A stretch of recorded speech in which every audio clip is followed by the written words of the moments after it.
Kembali lagi di Rabu Live. Yang mau kepo saksikan gosip-gosip hari ini, selamat menonton. Cuman kalau ditanya yang naik ke atas meja, ya Firdaus, ya saya pikir dia memang bahagian dari barongsai, ya.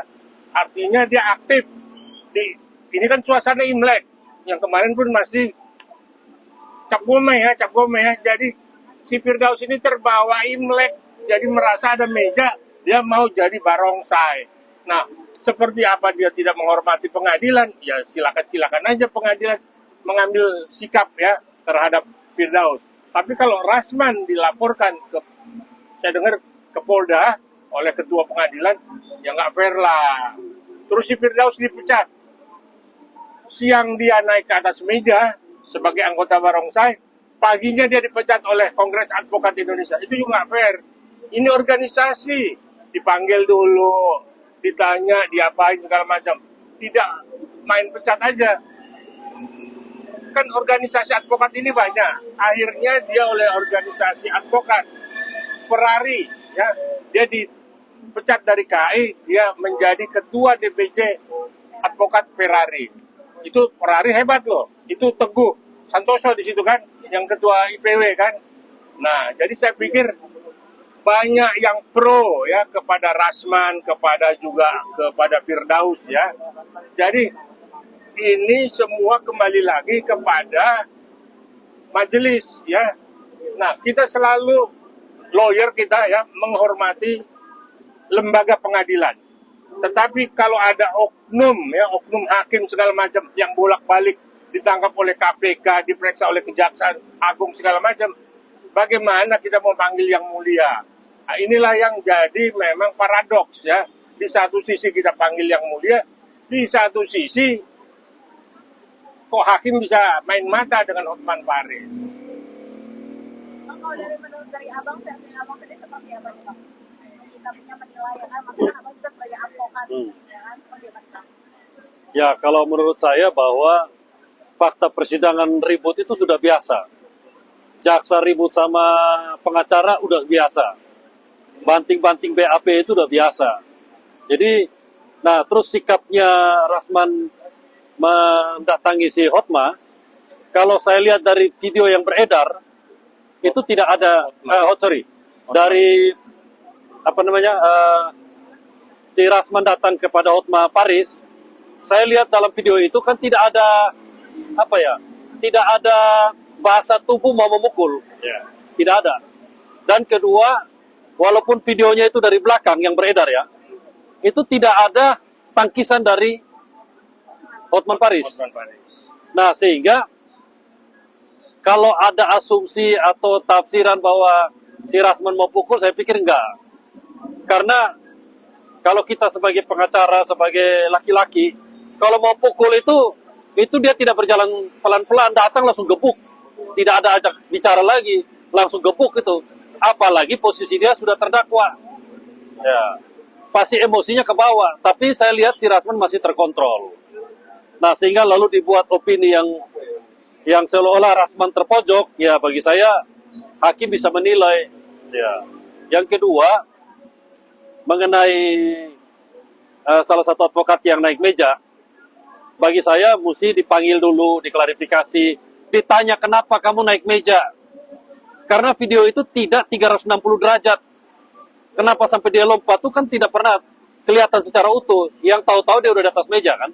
Kan perlu diklarifikasi juga. Kenapa kamu sampai naik atas meja? Ya, seperti contoh lah, ada pengacara senior. Sudah ketangkap OTT KPK. Menurut undang-undang advokat itu mestinya kan dipecat tuh. Karena ancaman hukuman di atas 5 tahun. Nyatanya masih beracara tuh. Ya. Nah, ini kan lompat meja. Ya. Kan mesti ada dalam undang-undang advokat itu, ya. Dalam kode etiknya itu kan ada teguran lisan, tertulis, baru diambil tindakan. Kalau langsung diambil tindakan ya kasihan juga. Mestinya yang mengambil keputusan untuk memecat coba memikirkan kalau dia seolah-olah sebagai orang yang melompat itu. Nah, bagaimana kalau langsung dipecat? Kan begitu. Mesti ada pertimbangan-pertimbangan yang etis lah. Karena si pengacara ini kan baru pertama kali melakukan itu, bukan berulang-ulang kali. Ya, pengacara yang berulang-ulang kali aja viral, ya sama cewek aja nggak dicabut kok, nggak dicabut kartu advokatnya kok, gitu. Jadi kalau ada ancaman lagi berita terakhir mau cabut berita acara sumpahnya, ya sangat disayangkan karena tidak sampai sejauh itu, kecuali ya dia melakukan berulang kali dan itu fatal. Ini kan nggak fatal. Ya. Memang harus dikomunikasikan gitu ya Bang ya, maksudnya diajak bicara atau apa gitu ya. Ya ini kan organisasi gitu. Jadi ada mekanisme untuk meminta pertanggungjawaban. Lo udah naik di atas meja lo, kenapa? Nah mesti begitu. Enggak. Siang kejadian, besok pagi jam 8 pagi udah ketok palu dipecat. Dari mana? Ya nggak lucu lah ya, nggak fair ya. Bang, kalau misalnya kuasa hukum diketok palu pecat itu artinya dia tidak bisa ikut persidangan lagi atau gimana sih Bang? Jadi selama dia belum dicabut basnya berita acara sumpah, maka dia masih sah sebagai pengacara. Nah, yang bisa mencabut itu siapa? Nah, kan Mahkamah Agung. Kan? Artinya dia tidak lagi layak sebagai pengacara. Tapi kalau dia masih juga punya bas, punya KTA, terus dipecat dari KAI, dia bisa beracara dari organisasi pradi yang lain. Nah, disinilah kerjaan dari Pak Oto sebagai Wamen, ya, Pak Yusril sebagai Menkohum, ya, harus menata undang-undang advokat lagi seperti apa. Kode etik ini berlaku di pradi apa di seluruh advokat. Inilah yang nggak jalan. Nah, makanya sekalian kasusnya Hotman Paris dan Rasman Bersiteru, kita juga memberi masukan sebagai advokat dan coba kita penegak hukum, polisi penegak hukum, jaksa penegak hukum, hakim penegak hukum, setara kita.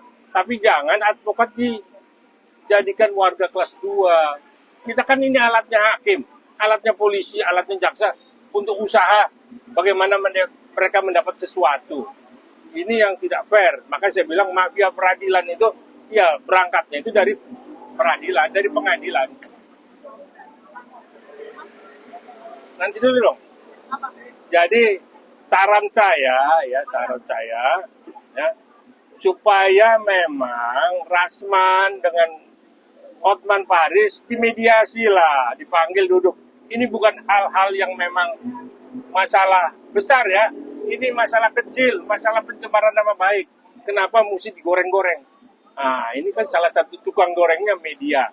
Nah, ini mesti dimediasi. Ada pihak ketiga yang mendamaikan ini. Itu pesan saya. Oke? Terima kasih Bang.